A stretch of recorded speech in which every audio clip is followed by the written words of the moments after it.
El caso del día de hoy que traemos lo titulamos Enfermedad autoinflamatoria en el adulto entre la genética y la clínica. Traemos este título resaltando la importancia de la parte clínica y la parte genética en el abordaje de estas enfermedades que son poco frecuentes, sobre todo en el paciente adulto.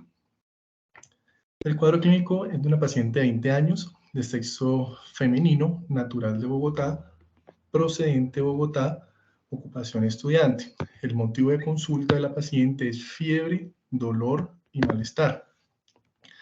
El cuadro clínico es de 4 años de evolución, inicia en el 2019, cuando la paciente en ese entonces tenía 16 años, consistente inicialmente al inicio del cuadro, son episodios intermitentes de dolor abdominal, mialgias y artralgias de predominio en muñecas, rodillas y tobillos que se acentúan en el reposo y se asocian a rigidez matinal. Son cuadros episódicos que duran aproximadamente 3 días y posteriormente en el transcurso del cuadro se asocian a picos febriles, que lo refiere muy bien, cuantificados en 39 grados centígrados.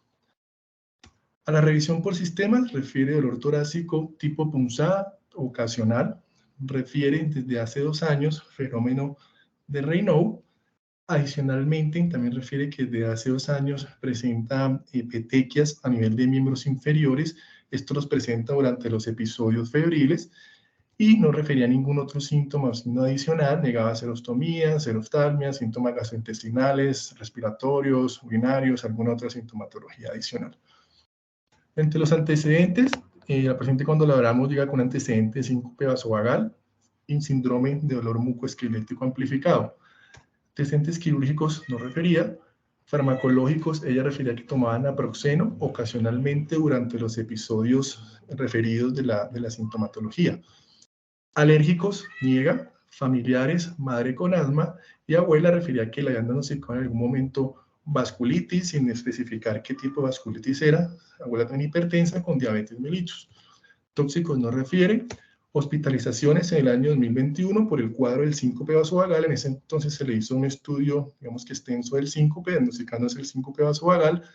Y ella refería que había ido múltiples veces a los servicios de urgencias por los episodios de la enfermedad actual, por fiebre, artralgias, malestar general, que se manejaban con AINES, dexametasona, mejoraba y se le daba egreso. Ginecológicos, menarquia a los 14 años, nulípara, planificación familiar negaba. Al examen físico, en general, signos vitales cuando la vemos en la consulta, sin ningún hallazgo significativo, signos vitales entre límites normales, y el único hallazgo que le encontramos es un leve dolor a la palpación en articulaciones metacarpofalángicas bilaterales. Entonces, al inicio del cuadro, cuando inicia en el 2019, lo único que presentaba en ese momento era episodios de dolor abdominal, mialgias y artralgias. Dada su sintomatología, la paciente consultaba urgencias en múltiples ocasiones, en donde realizaban en general para clínicos generales, hemograma, función renal, TSH, CPK, dentro de los restantes de fase aguda ferritina, PCR, además de por el dolor abdominal referido, le hacían ecografía abdominal, no demostraba, digamos que hallazgos significativos, todo entre límites normales, y en los que se evidenciaba en la historia clínica, cuando en el examen físico no se encontraba ningún hallazgo especial cuando consultaba urgencias, se le daba en general manejo sintomático, AINES, corticoides, y se le daba egreso. Ante las múltiples consultas por la misma sintomatología en las que se realizaban para clínicos similares a los que les mencioné previamente, además se le ampliaban estudios, se le hizo electromiografía, neuroconducciones, estudios imagenológicos adicionales entre los que se encontraban radiografía de tórax, resonancia magnética cerebral, radiografía de manos, todos los hallazgos normales, sin ningún hallazgo, digamos, significativo que enfocara la posible causa de lo que refería a la paciente. Entonces, ante no encontrar, digamos, un cuadro claro, se consideró en ese momento que el paciente podría cursar con un cuadro de un síndrome de dolor mucoesquelético amplificado y se le dio manejo en ese entonces con terapia física.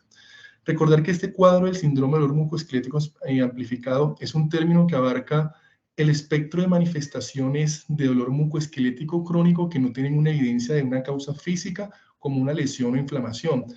Esto abarca una variedad de síndromes de dolor en el que se incluye, digamos, el síndrome de dolor regional complejo, la fibromialgia, la distrofia simpática refleja y el dolor mucoesquelético difuso y localizado, que puede ser incluso constante o intermitente. Esto se observa más que todo en la infancia y en la adolescencia y afecta más a las niñas. La causa exacta de este síndrome no es clara, pero digamos que el común denominador es una amplificación que se da del dolor sensorial a nivel central y periférico. De ahí el nombre dolor mucoesquelético amplificado. Puede haber un componente de susceptibilidad genética que luego, digamos, se desencadena por un estímulo ambiental, y entre los síntomas y síntomas más comunes de estos síndromes es el dolor mucoesquelético crónico que no tiene otra explicación. Síntomas somáticos, además, que incluyen artralgias, mialgias, cefalea, aproximadamente el 70% de los pacientes presenta alodinia, y el dolor usualmente se presenta en extremidades y en abdomen, en la mayoría de casos en más de una sola región. El diagnóstico de este síndrome es basado en la historia clínica, digamos, cuando no se encuentra una etiología adicional como causa, y el tratamiento es un tratamiento multidisciplinario, no farmacológico, que consiste en generales en terapia física, terapia ocupacional, ejercicio aeróbico, con el cual los pacientes mejoran bastante su sintomatología.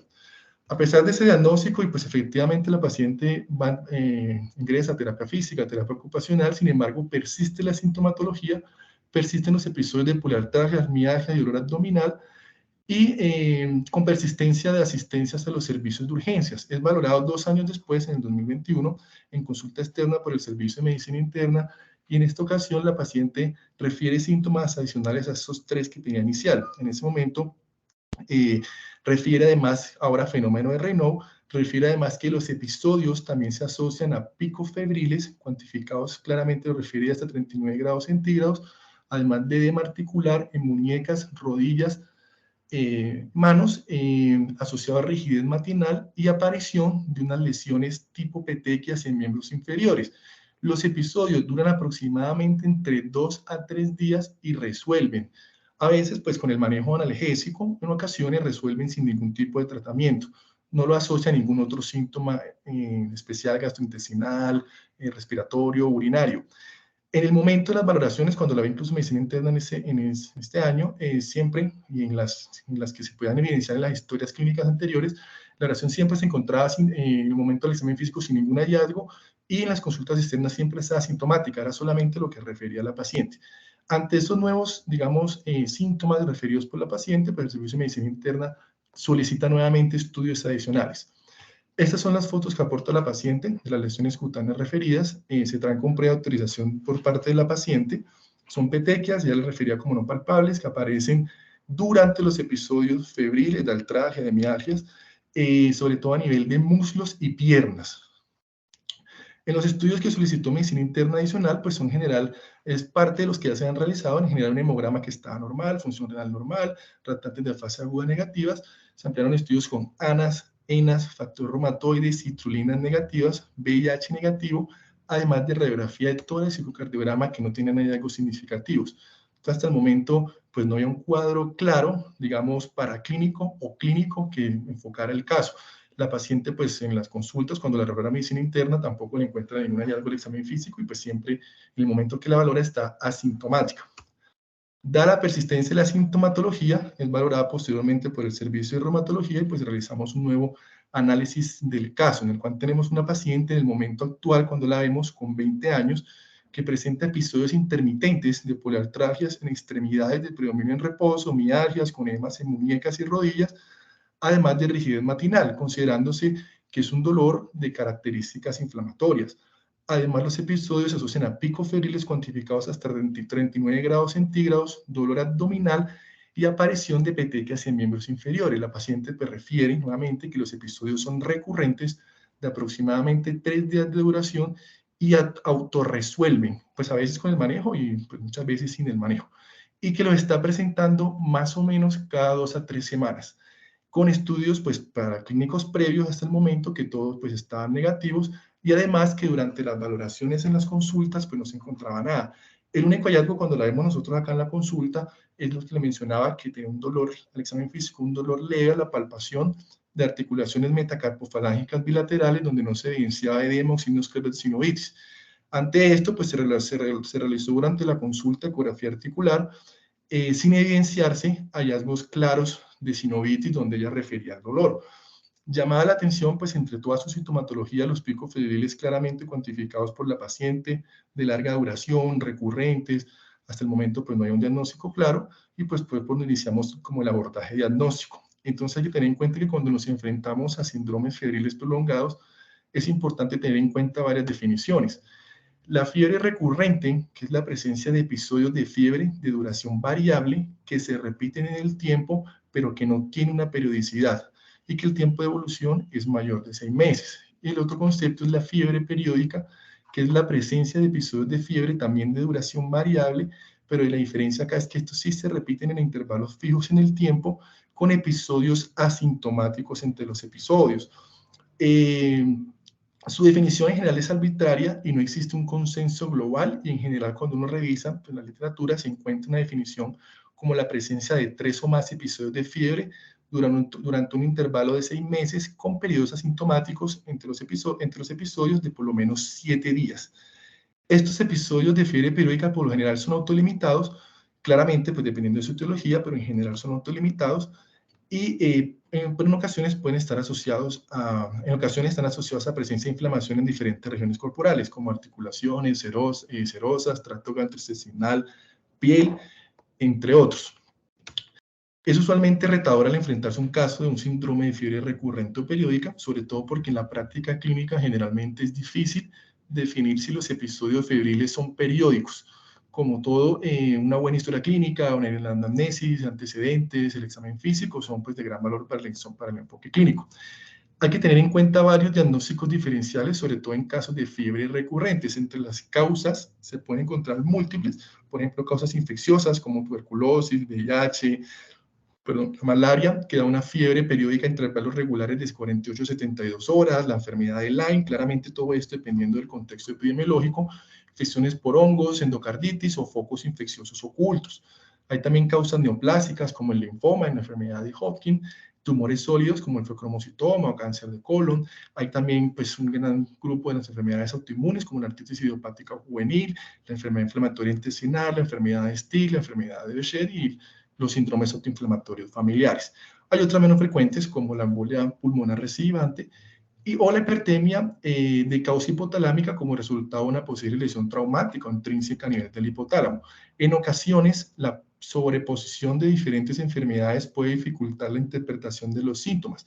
Entonces, pues se realizó el análisis del caso, con lo cual evidenciamos que la paciente por el momento pues no tenía signos o digamos, síntomas clínicos que nos sugieran por el momento alguna etiología infecciosa clara, no tenía síntomas respiratorios, pruebas de VIH negativa, sin el contexto epidemiológico de malaria o enfermedad de Lyme clara, con ecocardiograma normal, el hemograma era normal, no tenía síntomas B, no tenía adenopatías ni hallazgos sugestivos de etiología neoplásica. La sintomatología asociada a la fiebre no sugería un origen hipotalámico, dado que los síntomas adicionales que acompañaban a los episodios de fiebre, pues no sugería una causa hipotalámica. No se asociaba a disnea, el ecocardiograma era normal y tenía manifestaciones pues, clínicas adicionales que no se relacionan con un cuadro, un tromboembolismo pulmonar crónico. Quedándonos como posibles causas una etiología autoinmune a descartar, con la enfermedad de Behçet, la paciente pues, no tenía las úlceras en mucosa como una de las manifestaciones más frecuentes de esta enfermedad. En cuanto a la enfermedad de Still, pues esta sabemos que usualmente cursa con leucocitosis, neutrofilia, digamos que ferritina elevada, manifestaciones de adenopatía, hepatoesplenomegalia, con la cual tampoco contaba nuestra paciente. No tenía síntomas gastrointestinales, pérdida de peso, anemia, otros hallazgos relacionados con enfermedad inflamatoria intestinal. Tampoco pues cumplía criterios claros para lupus, además pues de serologías negativas, y ante un cuadro de fiebre, digamos, periódica, sin evidencia hasta el momento clara de sinovitis, con factor reumatoide y cistrulinas negativas, y un cuadro que autorresuelve, pues no era muy sugestivo de un cuadro de artritis idiopática juvenil, quedándonos como una posible causa, un cuadro, un síndrome inflamatorio. Entonces, continuando con el análisis de un caso de una posible fiebre periódica, como el caso actual, recordando que en la práctica clínica usualmente es difícil definir que tenga un patrón periódico, lo que hace esto pues un reto diagnóstico adicional. Lo que tenemos que hacer inicialmente es evaluar la sintomatología de la paciente, además de apoyarnos en unos paraclínicos iniciales como hemograma y rectantes de fase aguda. Usualmente, como la mayoría de estos pacientes son evaluados en la consulta externa, como en nuestro caso, lo más frecuente es que se realicen estos paraclínicos durante una etapa asintomática entre los episodios febriles. En este caso, pues contábamos con todos estos estudios, hemograma y rectantes de fase aguda, que eran normales. El hemograma era normal, nada por el momento que nos orientara hacia un posible origen hematológico neoplásico, para no irnos por este lado del algoritmo. Lo que se sugiere después es obtener nuevamente esos estudios, hemograma y reactantes de fase agudo, pero durante el episodio de la crisis, durante la etapa febril. Y en caso de encontrarlos, pues, elevados, leucocitosis, neutrofil, trombocitosis o sobre todo elevación de los reactantes de fase aguda, podríamos estar ante la sospecha de un posible síndrome autoinflamatorio. En nuestro caso, pues no contábamos con reportes de estos paraclínicos durante los eventos agudos. Todos previamente mencionados eran ordenados durante las consultas y fueron tomados en momentos asintomáticos, por lo cual se ordenaron repetir durante el episodio de los síntomas. Lo siguiente ante una sospecha de un posible síndrome autoinflamatorio es tener en cuenta los antecedentes familiares de la paciente respecto a estos síndromes. En el caso de contar con el antecedente familiar, se sugiere realizar la evaluación e incluso se puede dar un ensayo terapéutico para dicha patología que se encuentra a nivel familiar.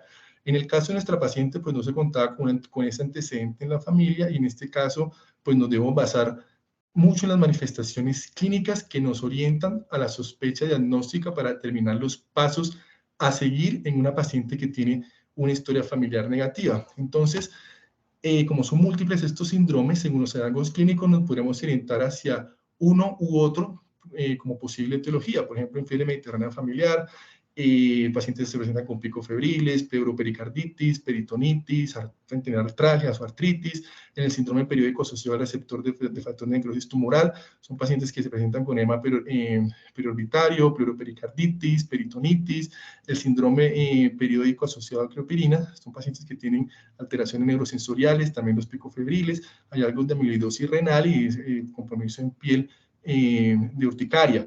El síndrome de hiperinmunoglobulinemia D son pacientes que también, casi todos, cursan pues con la parte de la fiebre. En este caso, pues ellos pueden tener adenopatías cervicales, lesiones mucocutáneas, dolor abdominal, artralgia, artritis.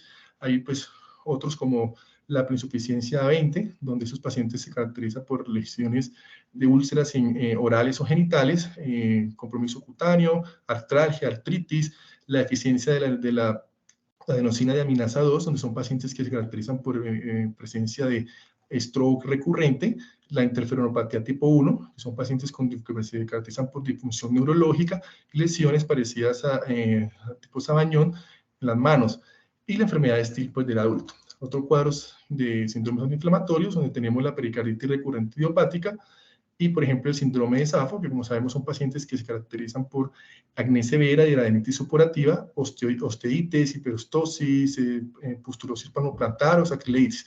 Entonces, la idea de eso es que la parte clínica es muy importante para yo, cuando tengo un paciente con una sospecha, pues poder, digamos, poder intentar discernir en cuál de todos puede ser la causa o puede ser la etiología o cuál de todos los síntomas puede estar asociado a mi paciente. Hay que tener en cuenta, pero sin embargo, que muchas de las manifestaciones de estos síndromes, como por ejemplo la duración de la crisis, el origen étnico, la edad, algunos de los desencadenantes de la sintomatología y otros aspectos, digamos, aspectos se sobreponen entre ellos. Por ejemplo, el tipo de manifestaciones cutáneas, el tipo desencadenante, otros aspectos, digamos, como el compromiso de la serosa, el patrón de herencia. Bueno, todo eso se puede sobreponer entre ellos, lo que hace, digamos, más difícil su enfoque. Además, en adultos las manifestaciones clínicas pueden ser menos claras y hay menos literatura respecto a niños. Pueden incluso debutar con manifestaciones clínicas de estas patologías o tener incluso los síntomas de larga data con episodios de fiebre recurrente inexplicables desde la infancia. Hay menos, pues aclarar que hay menos literatura en adultos y pues que los síntomas no son tan específicos como por ejemplo en el caso de los niños.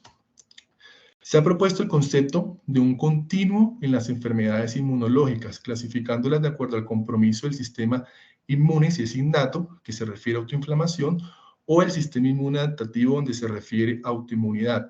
Hay además su clasificación sobre una base genética, lo que integra, digamos, la compleja interacción entre estos dos sistemas, teniendo, por ejemplo, en este extremo las enfermedades autoinflamatorias monogénicas y en el otro extremo enfermedades autoinmunes monogénicas. Sin embargo, como esto es un continuo, hay enfermedades con patrones mixtos, autoinflamatorios y autoinmunes, y además de un compromiso poligénico.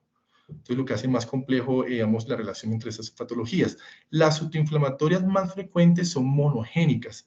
Y lo siguiente, cuando yo tengo una sospecha, para el diagnóstico es el estudio genético, el cual nos orienta según la variante involucrada que esté en estas patologías. Entonces, la paciente es valorada por genética, quienes indican que ante hallazgos clínicos se debe estudiar una posible enfermedad autoinflamatoria y solicitan un estudio molecular en paneles de genes relacionados con enfermedades autoinflamatorias.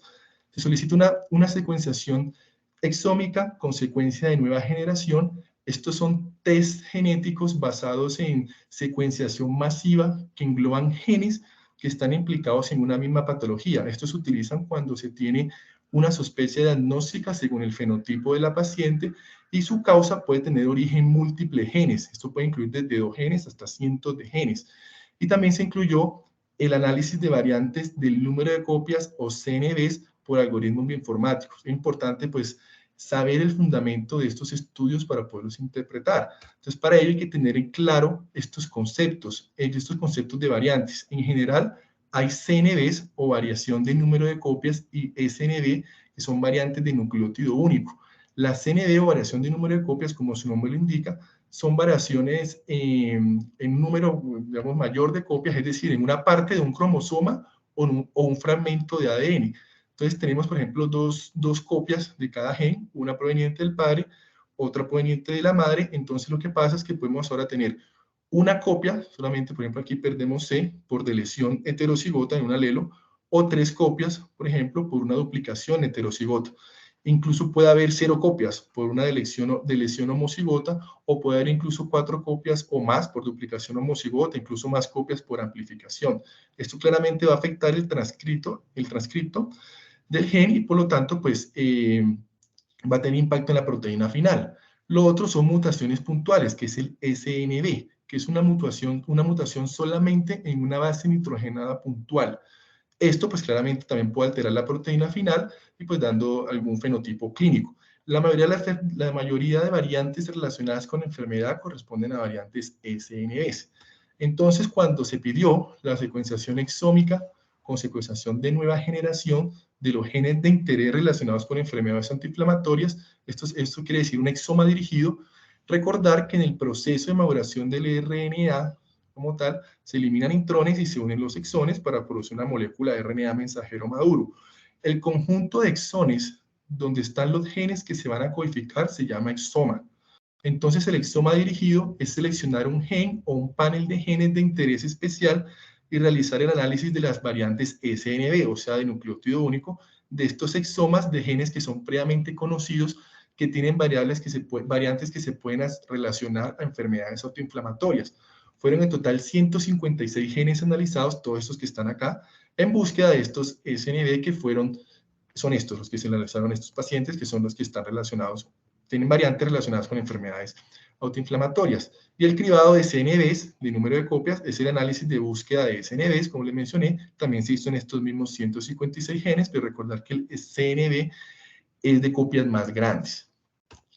Estos fueron los resultados de los paraclínicos que solicitamos tomados durante las crisis. Se evidencia leucocitosis con neutrofilia, PCR elevada. Recordar que esto siempre fue negativo en los momentos que estaba asintomática. Entonces, ante la sospecha de enfermedad autoinflamatoria, en ese momento se inició manejo con colchicina a la espera de estudio solicitados por genética. Estos son los resultados del estudio genético, donde se evidencia que el cribado para CNV fue negativo, y en el análisis de variante nucleótido único se encontraron 2 variantes de los genes que se analizaron, de los 156 genes analizados. Una en este codón, que está acá, que produce este cambio puntual en la proteína del aminoácido isoleucina por treonina en la posición 268. La presenta de una cigosidad heterocigota, es decir, en un solo alelo, y corresponde al gen de la mevalonate quinasa. Se reporta como relacionada con la enfermedad de aciduria mevalónica y tiene una clasificación de patogénica. La otra variante que encontramos fue en el gen MFB, en donde hay un cambio de lisina por arginina en la posición 695, la presenta de cigosidad heterocigota y se reporta relacionada con la fiebre mediterránea familiar. Sin embargo, esta está clasificada como una variante de significado incierto, por lo cual esto debe ser interpretado con detalle.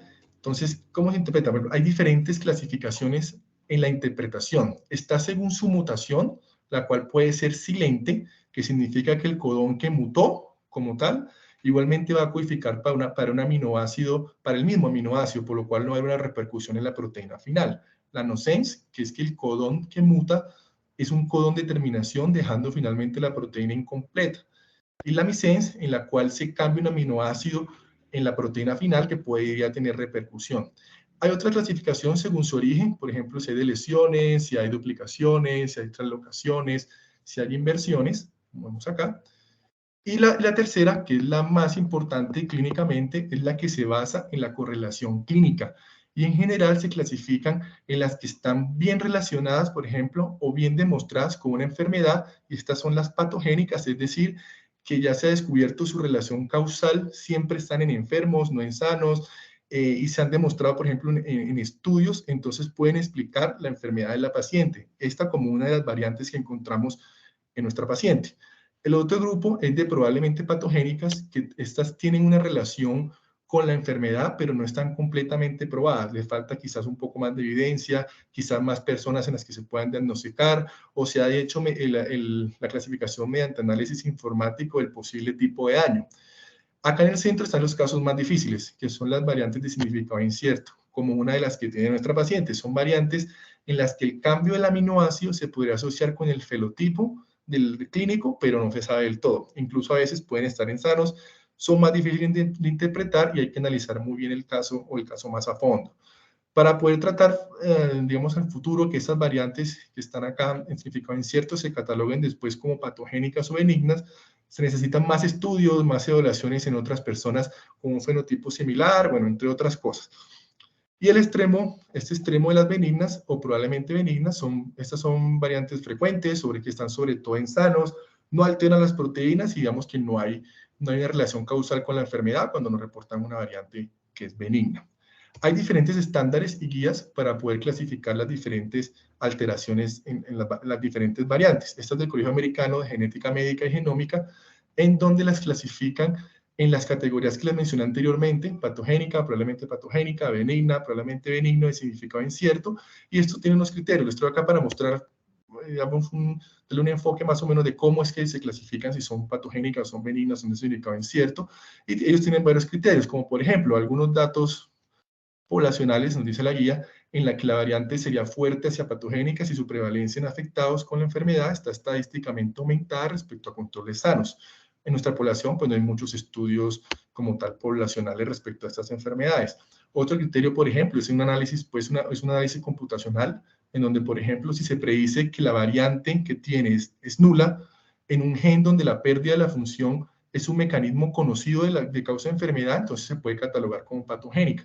Otro criterio, por ejemplo, es de análisis funcional, en donde, por ejemplo, si la variante está bien establecida en estudios funcionales que no mostraron un efecto deleterio, se dirige más a esa benigna. Y así, entre otros criterios, es como se, digamos, se catalogan este tipo de variantes que uno encuentra para las enfermedades. El significado incierto, como les mencioné, es el de mayor cuidado porque no se puede inclinar la balanza del todo hacia patogénico o benigna.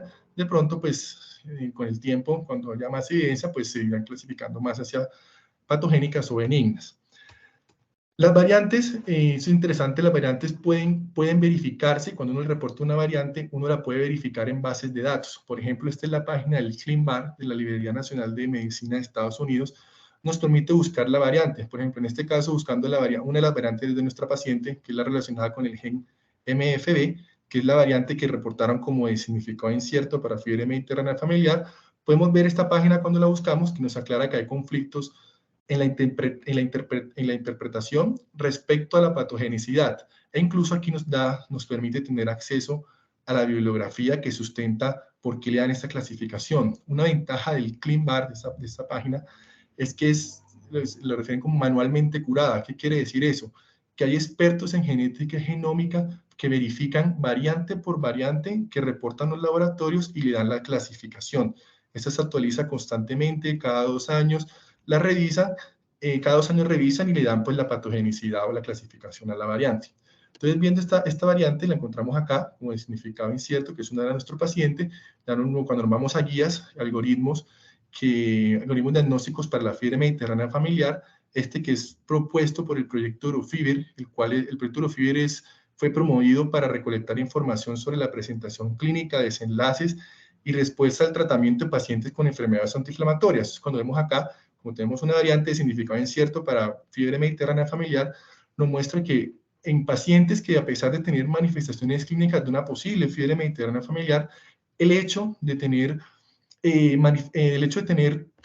una variante de significado incierto heterocigota, como en el caso de nuestra paciente, hace improbable el diagnóstico. Entonces, digamos, en este caso, pues el diagnóstico se hace improbable cuando es una variante heterocigota de significado incierto. Al buscar la otra variante, encontrar en la paciente en el ClinVar, que fue catalogada patogénica, efectivamente la página la reporta como patogénica, aquí está la bibliografía que soporta el porqué, y la reporta pues como patogénica con el gen de la mevalonatoquinasa, como nos dio el reporte. Entonces, ¿qué es esto? La mevalonatoquinasa es una enzima que participa en una vía del metabolismo del hidroximetilglutaril coenzima A, actuando sobre el ácido mevalónico. La reducción de su actividad resulta en la disminución de los productos finales de toda esta vía. Cuando llegamos acá a este punto, que es la disminución del genaril pirofosfato, esto se asocia a disminución de la síntesis de isoprenoides, lo cual aumenta la respuesta inflamatoria, en especial a través de la interleuquina 1 beta, produciendo los síntomas inflamatorios que presentan estos pacientes con deficiencia de mevalonatoquinasa. La deficiencia de mevalonatoquinasa es causada pues, por la mutación de este gen, de la mevalonatoquinasa, que lleva a una actividad reducida o deficiente de la enzima. Esto tiene un espectro, comprende un desorden desde un punto muy severo, conocido como la aciduria mevalónica, y otro desorden, digamos que es menos severo, conocido como el síndrome de hiperinmunoglobulinemia D. ¿Esto en qué se basa? ¿Es más severo o menos severo? En la actividad residual, enzimática residual que tenga el paciente. Los pacientes con aciduria mevalónica experimentan episodios inflamatorios similares a los pacientes con hiperinmunoglobulina D, pero estos son más graves. Además, estos pacientes sufren retraso psicomotor, ataxia, retraso del crecimiento, cataratas, rostros dismórficos. Los pacientes con aciduria mevalónica clásica mueren usualmente al principio de la infancia. Los pacientes en el síndrome de hiperinmunoglobulina D se presentan con episodios de fiebre, dolor abdominal, linfadenopatía cervical, compromiso cutáneo hasta el 87% de los casos, que incluyen petequias, máculas o pápulas eritematosas. Pueden tener artralgias o artritis, mialgias o úlceras en mucosa oral. Los episodios duran aproximadamente entre 3 a 5 días y se pueden presentar entre cada 2 a 6 semanas.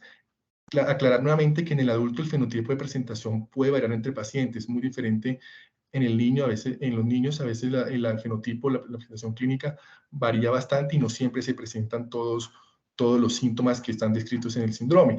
Los que resalté acá, los síntomas resaltados, son los que están presentes en la paciente: fiebre abdominal, petequias, artritis y el ciclo y los episodios, con lo cual consideramos que el paciente puede estar cursando con un síndrome de hiperinmunoglobulina D. En el seguimiento, actualmente la paciente ha presentado mejoría clínica al manejo con colchicina a dosis de 500 microgramos cada 8 horas. Cuando se interroga a la paciente, ya refiere a una mejoría clínica del 80%, generalmente, principalmente en cuanto a que el número de episodios o de crisis ha disminuido. Actualmente está más o menos con una crisis cada 2 meses y lo relaciona que la presenta en el momento de la menstruación. Durante la última consulta, cuando la vimos, se presentó durante un episodio de crisis, se evidenció edema en muñecas, edema metacarpofalágica, se le hizo nuevamente ecografía en la consulta y se evidenció sinovitis en muñecas, lo que demuestra que pues, es un cuadro de curso periódico de artritis que autorresuelve. Se le pidió inmunoglobulina D y inmunoglobulina A, que fueron normales en este caso. Sin embargo, pues en general, la mejoría ha sido franca el manejo con la colchicina. Entonces, ¿qué es el síndrome de hiperinmunoglobulinemia D? También conocido como la deficiencia de mevalonatoquinasa. Es un trastorno autosómico recesivo, que es raro, caracterizado por episodios frecuentes de fiebre, dolor abdominal, pueden tener linfadenopatía cervical, manifestaciones cutáneas, artralgia, mialgias y artritis. Se considera la forma de presentación, como les mencioné, menos severa de la deficiencia de mevalonatoquinasa. Generalmente se conserva del 1 al 20% del funcionamiento normal de la enzima. Los síntomas usualmente inician en la infancia, pero pueden tener un retraso en el diagnóstico hasta de 14 años. Y en adultos, pues varía, incluso pueden presentarse de novo en la adolescencia o incluso en adultos jóvenes. Se presenta principalmente en Europa Occidental, en el 75% de los casos, y la mayoría es de raza blanca. Afecta por igual en general a mujeres y a hombres. ¿Cómo es el diagnóstico? Se basa en la sospecha clínica, con todo lo que hemos hablado, basado pues en la sintomatología. Puede tener o no niveles elevados de IgD e IgA, aunque no son requeridos para el diagnóstico, ya que el 20% de los casos puede tener niveles normales. E incluso los niveles de IgD pueden estar elevados en otros síndromes autoinflamatorios, y esto no se relaciona con la actividad. Hay muchos reportes de casos, incluso de diagnóstico de hiperhemoglobinemia D con IgD normal. Otro que nos ayuda, pues, reactantes de fase aguda elevados durante el episodio de las crisis, y cuando los niveles de IgD son normales, el estudio genético es de ayuda clave para el diagnóstico. Es una enfermedad autosómica recesiva, lo cual indica que al ser autosómica recesiva se presenta generalmente en pacientes con variantes que son asociadas a la enfermedad, como las patogénicas, que tienen usualmente en homocigotos o en heterocigotos compuestos. El homocigoto es, pues, que tiene la mutación en ambos genes, en los dos alelos, en los dos cromosomas, y heterocigoto compuesto es que es heterocigoto para los dos alelos mutantes, pero en un locus distinto, como tal. Como vemos acá, la mayoría de los casos reportados presentan variantes patogénicas o probablemente patogénicas de forma homocigota o heterocigota compuesta. Las que la presentan las que tienen solo las que se le encuentra solo una variante, sea patogénica o patogénica, las presentan de manera homocigota, y los heterocigotos compuestos las presentan dos variantes patogénicas o probablemente patogénicas. En nuestra paciente contamos con una variante patogénica que es esta, que la tenemos en el momento heterocigota, sin embargo, con clínica, digamos, relacionada con la enfermedad, con una variante que está frecuentemente reportada para esta patología y con una mejoría clínica al manejo instaurado. Entonces nos hace la duda, queda de que el hecho de ser heterocigota es lo que hace que tenga lo que se escribe como fenotipo atenuado, o sea, con síntomas más leves sin todas las manifestaciones de la enfermedad, teniendo en cuenta, como vemos acá, que como les digo, la variante que encontramos es la segunda reportada en frecuencia en esta enfermedad en la mayoría de los estudios. Una opción, digamos, para la ayuda diagnóstica podría ser la medición de la actividad de la enzima mevalonate quinasa en leucocitos o fibroblastos. Sin embargo, esto es una prueba, pues, que no es fácil de realizar y no está disponible en el país. Interesantemente, incluso se ha evaluado la asociación de las distintas variantes que están relacionadas con esta enfermedad con la severidad de la sintomatología, evidenciándose, por ejemplo, en algunas de ellas relacionadas con síntomas severos a nivel ocular, neurológico, gastrointestinal. La encontrada en esta paciente tiene una mayor relación con la presencia de amiloidosis, siendo una de las complicaciones a seguir en el tiempo. En cuanto al tratamiento, AINES y corticoides pueden ser benéficos durante los episodios agudos, disminuyendo incluso la duración del episodio. La colchicina como tal, cuando uno revisa la literatura, no se recomienda para el tratamiento. Digo que se ha reportado falla en el tratamiento en algunos pacientes como tal. Sin embargo, hasta el 35% de los pacientes pueden presentar respuesta, ya sea parcial o completa a la colchicina. Y en análisis de series de casos se ha visto buena respuesta, que puede ser, digamos, el caso que es de nuestra paciente. La anaquirra ha mostrado ser efectiva hasta en el 89% de los casos y letanercept hasta en el 65% de los casos. Por lo cual, la anaquirra se puede utilizar a demanda, según las crisis, o en pacientes con ataques frecuentes se puede dejar como terapia de mantenimiento. Y en caso de no respuesta, se puede usar el letanercept. Entonces, como mensajes para llevar a casa, los síndromes autoinflamatorios comprenden un grupo de patologías poco frecuente en las que el diagnóstico suele establecerse en la infancia, pero un número cada vez mayor de pacientes adultos se les reconocen trastornos autoinflamatorios, incluidos al inicio de la enfermedad adulta. Las manifestaciones clínicas pueden diferir entre pacientes adultos y pediátricos, y el conocimiento del fenotipo clínico asociado a estudios genéticos son pilares fundamentales para el diagnóstico de estas patologías. Eso es todo, muchas gracias. Bueno, Manuel, muchas gracias por la presentación. Creo que ha sido un caso bastante ilustrativo, de mucho aprendizaje para todos. Y sería interesante si hay alguna pregunta o de pronto los colegas de reumatología pediátrica tuvieran algún comentario, algún complemento, sería de interés. No sé si le parezca, doctor Quintana, darle la oportunidad, pues, contando con la presencia de la doctora Silvia, pues que evidentemente creo que es una persona que tiene una gran documentación en esto, que pudiera dar algún tipo de aporte mientras, pues, surgen preguntas en el chat. Está muy bien, claro que sí, Sebastián. Silvia, si quieres comentarnos algún complemento, alguna aproximación. ¿Cómo están todos? Muy buenas noches. Bueno, Manuel, gracias por la presentación. Estuvimos revisando en días anteriores justamente el caso. Es un caso supremamente interesante, no solo por, digamos que la edad del probable diagnóstico de la paciente, que es en la edad ya adulta, sino porque el estudio genético nos deja con muchas dudas, pero también con muchas oportunidades de hacer evaluaciones adicionales desde genética que pudieran aportar o apoyar una eventual confirmación diagnóstica de esa etiología molecular, digamos, relacionada con el gen MBK o con esa deficiencia de mevalonatoquinasa que está relacionada con el síndrome de hiper-IgD. Dentro de todos los análisis que hicimos y que estuvimos discutiendo con Manuel, tenemos diferentes causas por las que pudiéramos no haber encontrado una segunda mutación en el gen. Recordemos que, como Manuel lo acaba de mencionar, generalmente la deficiencia de mevalonatoquinasa y el síndrome de hiper-IgD son condiciones recesivas, es decir, requerimos de mutación de ambos alelos del gen MBK para poder confirmar el diagnóstico etiológico molecular. En este caso solo encontramos una variante. Una de las razones por las que pudimos no haber encontrado la otra variante es porque el estudio genético se hizo a través de secuenciación de exoma. La secuenciación exómica, si bien es una prueba genética supremamente útil para múltiples enfermedades genéticas, porque como también lo comentaba Manuel, evalúa todos los fragmentos codificantes de los genes relacionados con enfermedad que hasta el momento tenemos documentados. Desafortunadamente, no para todos los genes tiene una apropiada cobertura. Es decir, no todas las regiones codificantes de los más de 20.000 genes que se evalúan en un exoma están realmente representadas allí.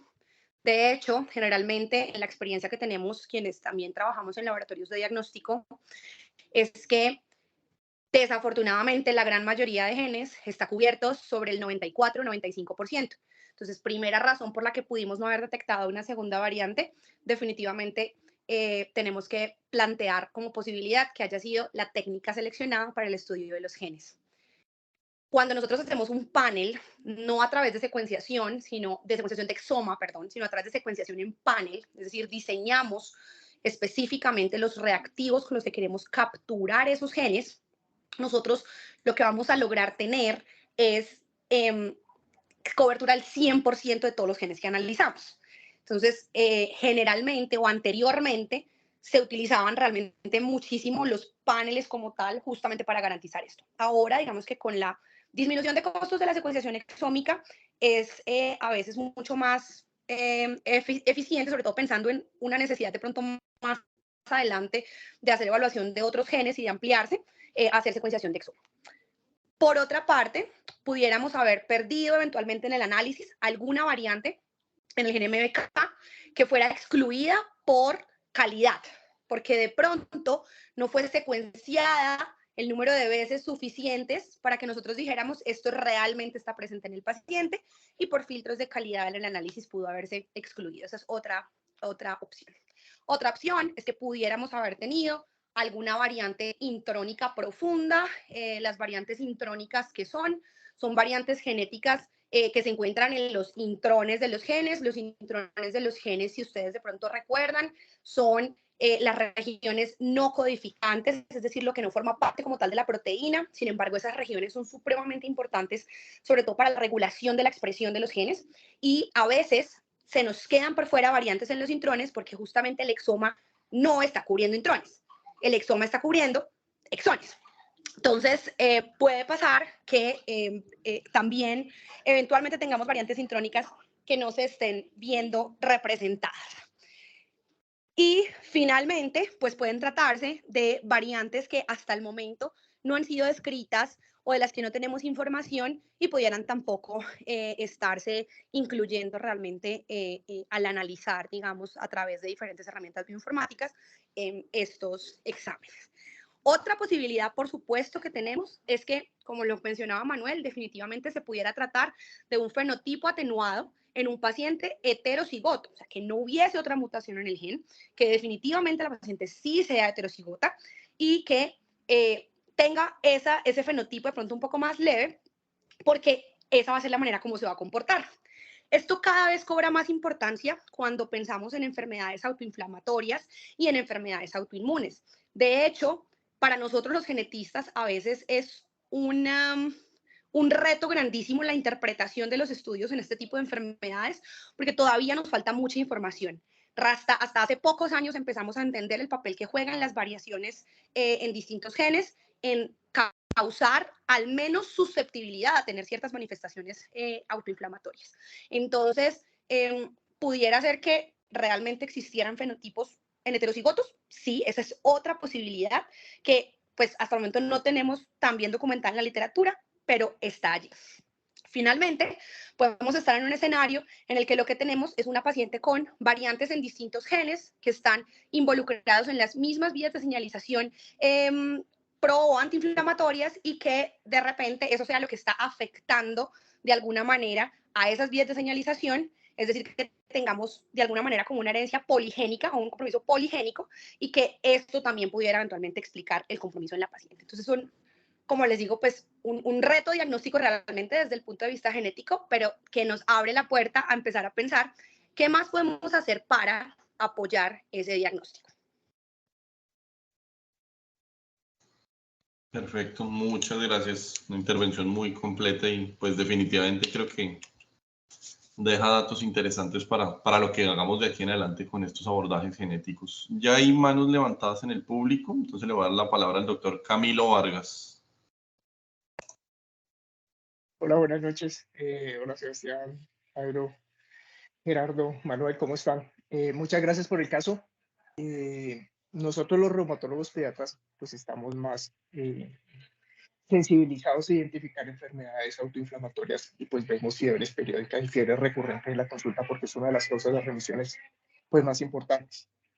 Yo le hago una pregunta, Manuel. Si usted no tuviera la genética y ya sabe cómo es un cuadro clínico de FMF versus uno de deficiencia en mevalonate quinasa, ¿usted con cuál se queda en este paciente? Con un cuadro de 3 días de fiebre que responde a colchicina, que hace dolor abdominal. No, ¿Con cuál se queda clínicamente? ¿Con cuál se queda?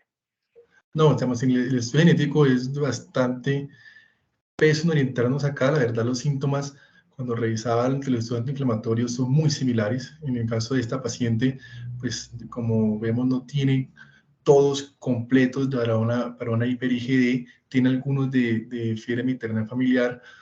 Sería muy difícil, la verdad, saber por cuál de los dos sería, digamos, la posible causa en el momento. O sea, para que... Cuando uno ve las deficiencias de mevalonate quinasa, el cuadro es un poco más prolongado, ¿sí? Hacen más diarrea, ¿sí? Hacen otras manifestaciones abdominales un poco diferentes, hacen exantema, que puede ser maculopapular generalizado. O sea, si a mí me ponen a escoger, en este momento yo digo, es una FMF. ¿Listo? Para mí, para Camilo, eso es una FMF.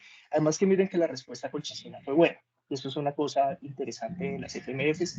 Y de hecho, las primeras publicaciones que hay de deficiencia de mevalonate quinasa eran pacientes que se catalogaban como FMFs que no respondían a colchicina inicialmente.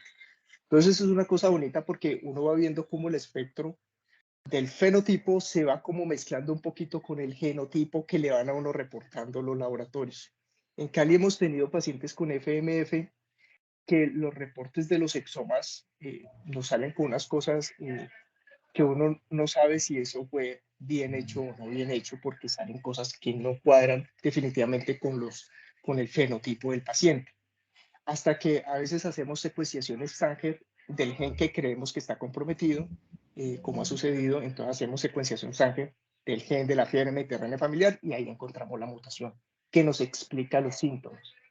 Entonces, yo creo que es una de las sugerencias mías, por ejemplo, mirar amiloidosis, el nivel de amiloide A sérico de esta paciente, obviamente hacer la evaluación de lo que es auditivo, renal, hacer el seguimiento y aplicar las escalas de seguimiento de IDAI, que son las escalas pues, de clinimetría de las enfermedades autoinflamatorias para saber si la paciente está bien, ¿sí? O requiere una intervención adicional. Lo digo pues porque nosotros utilizamos bloqueos de interleuquina 1, creo que con relativa frecuencia en pacientes en Colombia, porque nos vemos abocados con pacientes con enfermedades autoinflamatorias que son severas. Entonces yo creo que la clínica está por encima de todo. Hay un vacío en el que se meten los pacientes que llaman los SORF, que son los síndromes indiferenciados de fiebre recurrente o fiebre periódica. Y son todos pacientes que le consultan a uno por fiebres periódicas o fiebres recurrentes, que uno no les encuentra nada, el estudio genético sale normal, pero les empezamos colchicina y responden, o responden parcialmente o responden completamente, o incluso pues les colocamos bloqueos de interleuquina 1 porque ese es el mecanismo por el cual responde. Entonces, esos son, cada vez han crecido más en, en los estudios porque son pacientes que no los logramos cuadrar genéticamente en ningún sitio, con ninguna variante. Entonces, los felicito porque los registros italianos de los pacientes que empiezan después de los 14 años con manifestaciones de fiebre mediterránea familiar o deficiencia melanotoquinasa pueden durar hasta 15 años sin diagnóstico. O sea que esta paciente pudo haber llegado hasta los 30 años sin un diagnóstico acertado y sin un tratamiento acertado. O sea que tuvieron un diagnóstico pues relativamente acortado para lo que presentaba la paciente, así que los felicito. Muchas gracias. Gracias, Cami. Muy interesante tu comentario. Pues ustedes que manejan mucho más que nosotros, pues evidentemente son expertos en la materia. Le voy a hacer la palabra a Catalina Mosquera, que también tiene la mano levantada. Cata, puedes seguir. Buenas noches a todos. Un caso muy interesante. Yo le había escrito a Camilo por el interno y estábamos de acuerdo. Para mí la clínica de esta paciente no es de un déficit de mevalonatoquinasa. Para mí esta paciente tiene una fiebre mediterránea familiar. Tiene una cosa muy significativa que dijiste al final, Manuel, y es que se le exacerban las crisis con la menstruación, y eso es una de las características típicas de la fiebre mediterránea familiar. En realidad, lo que nosotros vemos en déficit de mevalonatoquinasa y lo que está escrito en la literatura es que la respuesta a la colchicina es supremamente pobre. Sí, es muy pobre y esta paciente respondió a la colchicina e incluso les da para ajuste de dosis todavía si quisiera. No tenemos un amiloide sérico, ¿sí? Y estoy completamente de acuerdo con Camilo. Si hay algo difícil de la genética en autoinflamatorias, es la genética de la fiebre mediterránea familiar. Y de hecho, una publicación que es relativamente frecuente, reciente, que revisa la genética de la fiebre mediterránea familiar, es, digamos, nada más el artículo y la diagramación es flechas y flechas y un enredo que uno tiene que leer para poderlo digerir en múltiples ocasiones. Te recomiendo que lo busques, porque eso, digamos que en lugar de darle a uno luces, lo deja un poco perdido, pero en realidad la clínica es lo fundamental. Lo otro es que los déficits de mevalonatoquinasa en general se describen en pacientes, el inicio de la enfermedad en pacientes más pequeños, y por lo que tú nos contaste, esta paciente empezó sobre los 16 años, todavía en la edad pediátrica, que está dentro del porcentaje que sí está descrito en fiebre mediterránea familiar, en donde cerca del 80% de los pacientes se han diagnosticado antes de los 20 años. Y la mayoría se diagnostican antes de los 10 años, pero esta paciente cae dentro del porcentaje de los que se diagnostican después. Entonces yo lo que pienso en realidad, y para mí la clínica de esta paciente es de una fiebre mediterránea familiar. Y uno en autoinflamatoria, los expertos, lo que le lee uno y lo que le han enseñado es que la clínica tiene que primar a la genética, porque a veces la genética es confusa o es incompleta y uno tiene que tratar al paciente más que a la genética. Y por eso esa pregunta que te hizo Camilo al principio es la clave. Si tú revisas la clínica es de una fiebre mediterránea familiar, y cuando tú empezaste a describir el caso, yo dije, esta paciente tiene una fiebre mediterránea familiar. Entonces, la invitación es pues a seguir buscando obviamente el tratamiento ya lo tiene, pero estos pacientes, digamos que tienen unas cosillas que le llaman a uno muchísimo la atención de esta paciente. Entonces, para mí, esta paciente tiene una fiebre mediterránea familiar, no tiene un déficit de mevalonate quinasa.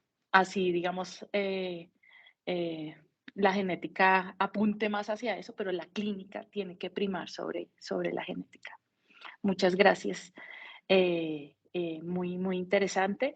Esta paciente se diagnosticó de adulta, sin duda, y los felicito, pero esta paciente pues empezó pediátrica y al empezar grande también eso generó una dificultad. Porque también incluso entre mis colegas pediatras, digamos, la gente está acostumbrada, es que eso empieza más chiquitos y resulta que también puede empezar en la adolescencia tardía o en la adultez y eso pues complica la posibilidad de llegar a un diagnóstico. Entonces, muy bien. Muchas gracias. Gracias, Cata. Hay dos manos más levantadas, que es la del doctor Javier Cajas y después va la doctora Gloria María. Entonces, primero Javier, que es el médico, de hecho, que ha participado también en el tratamiento de esta paciente. Dale adelante. Gracias, muy amables. Doctora Catalina, doctor Camilo, gracias por los comentarios. Primero decir que dos cosas principales también por lo que nos gustó el caso y quiero comentar primero es la importancia de que los reumatólogos de adultos en formación tengan una rotación en clínicas pediátricas de reumatología, porque hay una serie de temas las cuales no vemos frecuentemente y los pediatras son, por supuesto, especialistas en ese tema y el beneficio es rotar con ellos. Y esta es siempre nos abocamos a las clínicas de transición, pero este es un ejemplo preciso de por qué los reumatólogos tenemos que tener relación con los reumatólogos pediatras durante nuestra formación y creo que es algo que se ha venido trabajando en las diferentes facultades.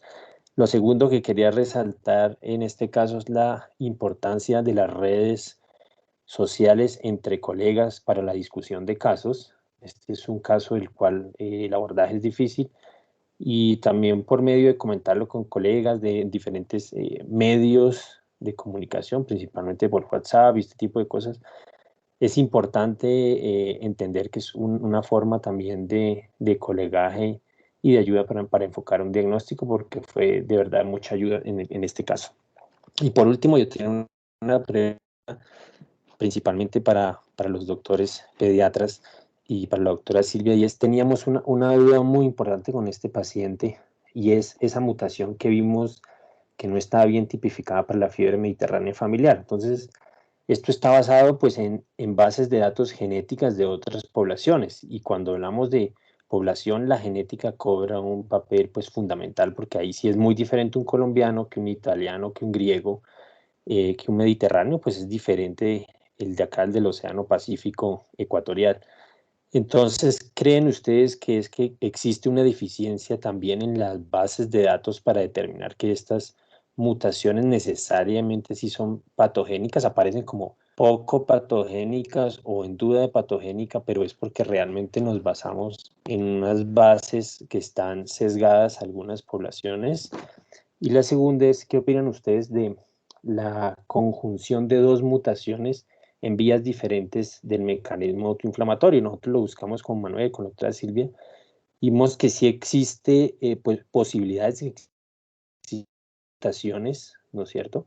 Lo cual hace que el cuadro clínico se vea alterado, que no hay cuadros clínicos clásicos, y pensábamos especialmente en este caso en la respuesta a la colchicina, ¿no? Que respondió muy bien la paciente, la verdad la paciente mientras no tiene su periodo menstrual se siente muy bien, entonces nos llamaba mucho la atención de esto de la colchicina. Muchísimas gracias y gracias a la participación de todos.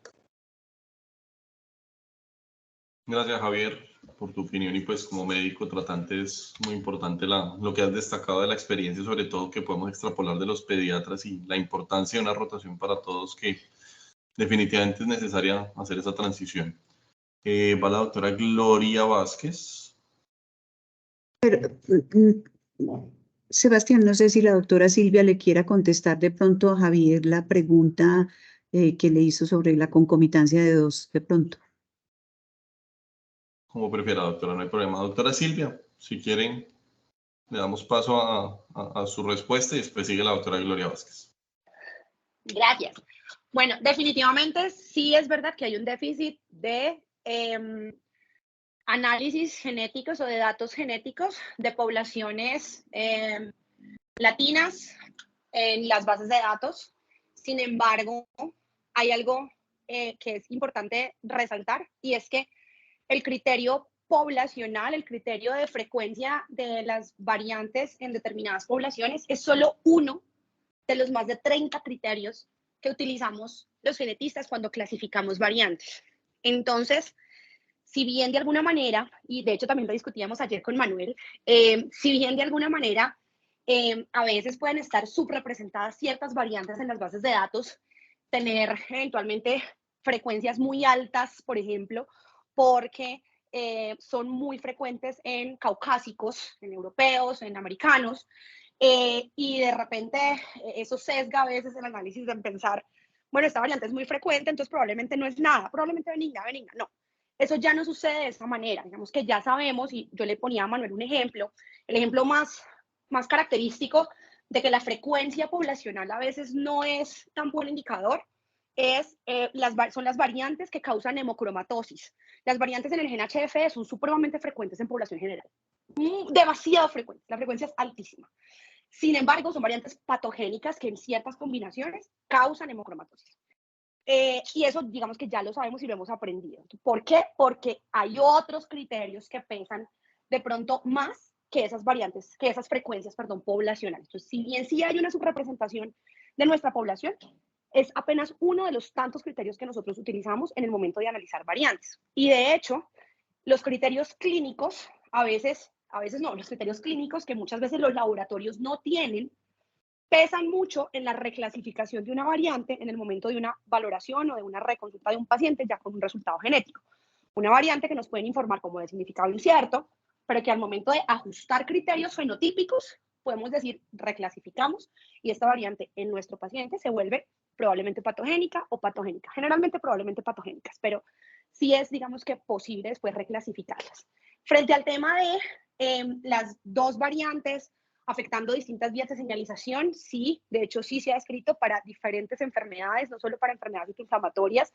Como les decía, de hecho, también gran parte de lo que conocemos sobre la genética de las enfermedades autoinflamatorias es en muchos casos incluso ni siquiera causa como tal, sino susceptibilidades pueden estar mediados por la variación genética en distintos genes. Entonces, definitivamente sí puede haber una carga de alguna manera como poligénica que explique ciertos fenotipos. Que si es específicamente el caso de esta paciente, no lo sabemos. Como les decíamos, realmente nos quedan evidentemente dudas frente a los resultados genéticos y seguramente cosas por hacer para verificar o para confirmar esos resultados, pero sí podría pasar que tengamos variantes en diferentes genes involucrados en la misma vía de señalización o en diferentes vías de señalización, pero que al final afectan un mismo proceso biológico que expliquen las manifestaciones de una enfermedad.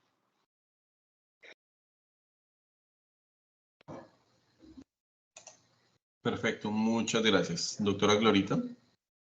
Bueno, Manuel, felicitarte por el caso. Muy, muy interesante el caso. Tengo es como unas dudas. Primero, en una de las diapositivas nos mostraste una lista de genes. Entonces, lo que a mí no me queda claro es si ustedes hicieron panel o ustedes hicieron secuenciación exómica. Porque mostraste una lista de genes, entonces eso es lo que no me quedó como claro.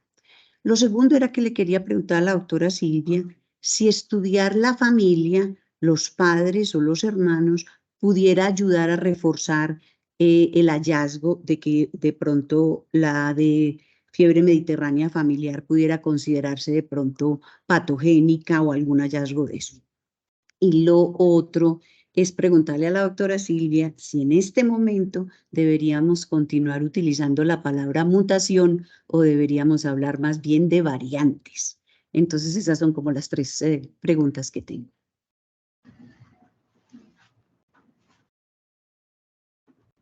Hola, buenas noches. Manuel, ¿responde?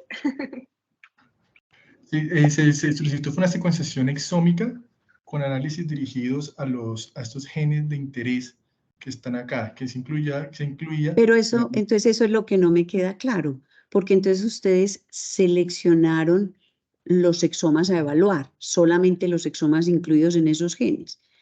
Entonces suena como más bien como un panel. Sí, es un panel. Es un estudio, un panel. De Por eso, genes pero entonces no es relacionados no es un exoma total. No, doctora, No. discúlpeme, venga, yo les trato de explicar. Sí es un exoma. Hay una cosa importante y es entender que la técnica en el laboratorio experimental por la cual se hizo la secuenciación es un exoma. Se capturaron todos los exones de todos los genes, pero en el momento de hacer el análisis bioinformático, o sea, cuando ya tenemos, el laboratorio nos entrega a los biólogos computacionales o a los médicos genetistas que hacen análisis, les entrega los datos del exoma. Los biólogos computacionales, los médicos quienes analizan, lo que hacen es seleccionar la lista de genes que se van a analizar de todo ese exoma. Por eso decía hace un rato que ese es el primer problema que nosotros tenemos con las pruebas genéticas, y de hecho estoy muy de acuerdo con las intervenciones del doctor Camilo, de la doctora Catalina. Es el primer problema que tenemos al hacer este tipo de pruebas, y es, tenemos mala cobertura de muchos genes y podemos estar excluyendo genes del análisis simplemente porque el laboratorio que hizo la prueba decidió que su panel de genes para analizar era el panel A y no el panel B. Y de repente, si hubieran escogido el panel B, ahí sí estaban otros genes y ahí sí teníamos más información. Entonces, ese es como el primer problema. Pero no es lo mismo que hacer un panel, doctora, porque también, como les mencionaba hace un rato, los paneles, cuando uno captura la secuenciación de panel como tal y no es exoma, el panel me garantiza que los genes que yo elegí están 100% cubiertos, supremamente bien secuenciados, completicos. Eso no me lo puede garantizar el exoma. Exacto, listo. No, eso es a lo que quería como querer claridad, porque como mostraste una lista de genes, entonces a mí no me había quedado claro si habían hecho, era un panel o habían hecho un exoma total, pero ya entendí, entonces hicieron un exoma total y después hicieron un análisis de la lista de genes que mostraste. Ok. Bueno, doctora, ¿y el estudio de la familia? ¿Qué piensa usted de estudiar la familia? Doctora, de hecho la segregación es otro de los criterios que utilizamos los genetistas para adicionar o restar patogenicidad a una variante. Desafortunadamente, nosotros en genética tenemos como dos grupos grandes de enfermedades. Unas las llamamos de alta penetrancia o de penetrancia completa, es decir, son aquellas en las que cualquier persona que tenga la mutación va a tener alguna manifestación de la enfermedad, si sea una manifestación leve, pero va a tener manifestaciones de la enfermedad. Y otras enfermedades que son de penetrancia baja o incompleta, en las que una persona puede tener la mutación, pero nunca presentar absolutamente ninguna manifestación. El problema con este tipo de enfermedades es que hasta el momento no es tan clara qué tan alta es la penetrancia. Entonces, hacer el estudio de segregación familiar pudiera no aportar suficientes datos para la reclasificación de la variante. Sin embargo, también es una de las opciones, de hecho también creo que en algún momento lo discutimos, también es una de las opciones porque sí es un criterio, digamos, al menos recomendado por el Colegio Americano de Genética Médica, la segregación parental. Cuando una variante es heredada de un padre sano, un padre que no tiene las manifestaciones clínicas, eso le resta patogenicidad definitivamente. Entonces, podría también ser una opción hacer ese estudio. Y mi tercer comentario es si seguimos utilizando la palabra mutación o cambiamos completamente el lenguaje a variante. Los genetistas ya hicimos el cambio y creo que todos los especialistas, todos los médicos deberíamos hacer el cambio. Definitivamente hablamos de variantes.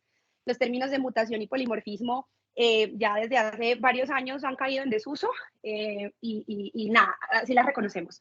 Variantes, sean variantes patogénicas o probablemente patogénicas, de significado incierto, o probablemente benignas o benignas, variantes. Ese es el término genéticamente correcto. Perfecto. Mil gracias por... Felicitaciones, Manuel. Bueno, muchas gracias. Catalina, tú tenías la mano levantada, no sé si fue que no la habías levantado por error o querías hacer algún otro comentario. Sí, no es que no la bajé, gracias. Ah, bueno, gracias, listo, perfecto. Gracias. Perfecto. Bueno, yo sí tenía una pregunta, pues digamos que viendo el tema del tratamiento, que tú hiciste una aclaración muy interesante, pues la respuesta a colchicina, inclusive escrita en Akinra, etanercept, y teniendo en mente, por ejemplo, que anakinra pues no es una posibilidad pues como tan a la mano para nosotros acá, ¿qué opinarías del canakinumab en estos pacientes? Doctor, digamos, cuando uno revisa el tratamiento en adultos, pues no hay mucha información en cuanto al tratamiento.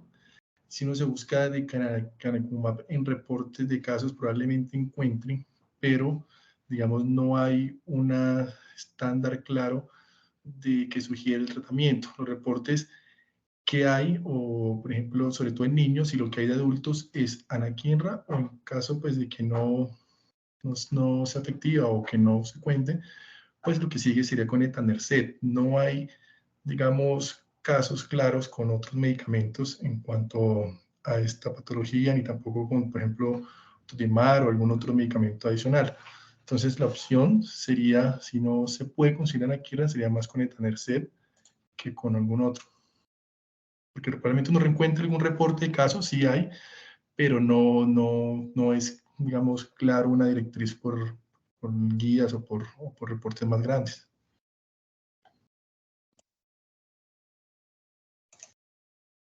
Perfecto, bueno, muchas gracias. Ya le voy a dar la palabra a Camilo, que creo que pues no sé si tienes otra opinión, y de una vez también vas a hacer una cuña publicitaria, política no Yo voy a hacer pagada. una cuña, una cuña publicitaria no pagada. No, bueno, sí es pagada porque pues sí.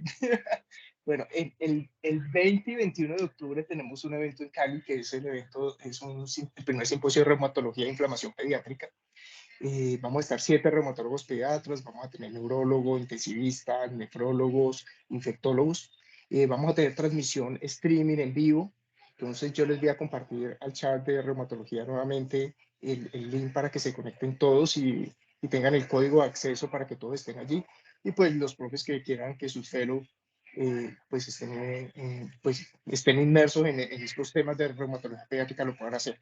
Vamos a hablar de autoinflamatorios también, vamos a hablar de respuesta inflamatoria multisistémica asociada a COVID, Kawasaki, artritis, espóndilo, o sea, vamos a tener encefalitis autoinmune, vamos a tener muchas cosas interesantes, incluso enfermedades huérfanas allí incluidas. Entonces, esa es una cuña, es un evento con aval de la Asociación Colombiana de Reumatología y de la Sociedad Colombiana de Pediatría.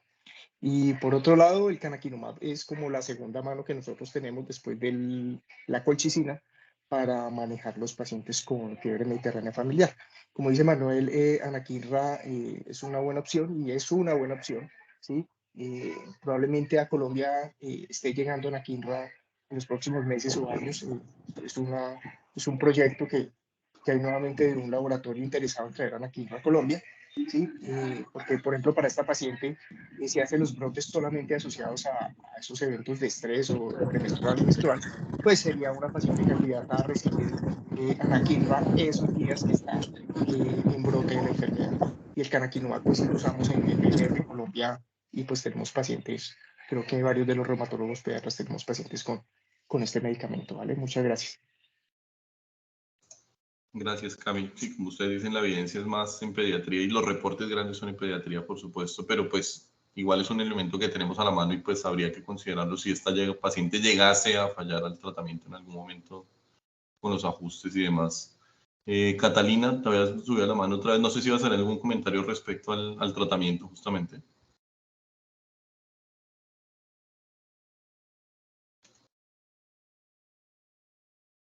No, creo que no. Hola, no, la ¿Sí? vía común de todas estas, la vía común final es el aumento de la IL-1. Entonces, estos pacientes cuando son refractarios se benefician del uso de inhibidores de la IL-1. Como les contó Camilo, lo más probable es que en el corto mediano plazo tengamos nuevamente anakinra en Colombia para estas indicaciones. El canakinumab, digamos que tiene registro para uso en fiebre mediterránea familiar y en déficit de mevalonate quinasa para nuestro país. Entonces, pues digamos que es una opción que se utiliza en pacientes refractarios, ¿sí? Al uso de colchicina. Entonces, sí, digamos que podría ser una opción terapéutica para esta paciente y independientemente de que ya sea adulta, pues aplica lo mismo que si fuera una paciente pediátrica. Perfecto, muchas gracias, Katica. Bueno, aquí veo, perdón, me voy a mirar el chat un segundo. La doctora Aura María Domínguez anota que si valdría la pena realizar un perfil de citoquinas en esta paciente.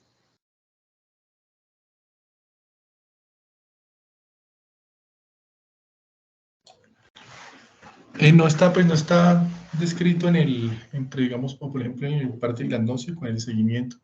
Digamos que en el caso de la perihemoglobinemia D, lo que se hace es analizar más hacia las complicaciones, el seguimiento, o sea, lo que es la parte de amiloidosis, niveles reactantes de fase aguda, aparte de acuerdo a la búsqueda de órgano diana, de acuerdo a lo que tenga la sintomatología, pero no encontré un reporte claro de niveles de citoquina en cuanto a posible diagnóstico o respuesta al tratamiento.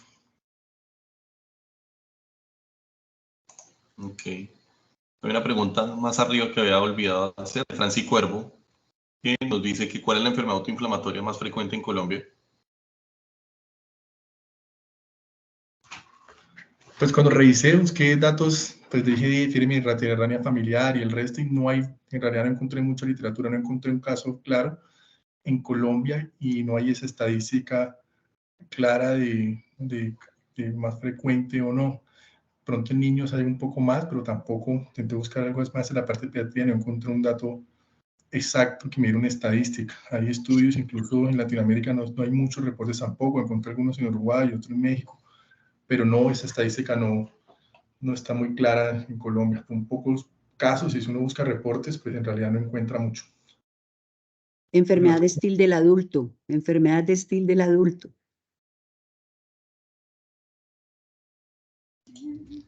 De acuerdo. Sí. Bueno, y aquí anota el doctor José Martínez, felicidades por el caso clínico. ¿Sería descabellado pensar en púrpura Henderson Lane como diagnóstico diferencial en este tipo de pacientes que pueden responder a esteroides y colchicina?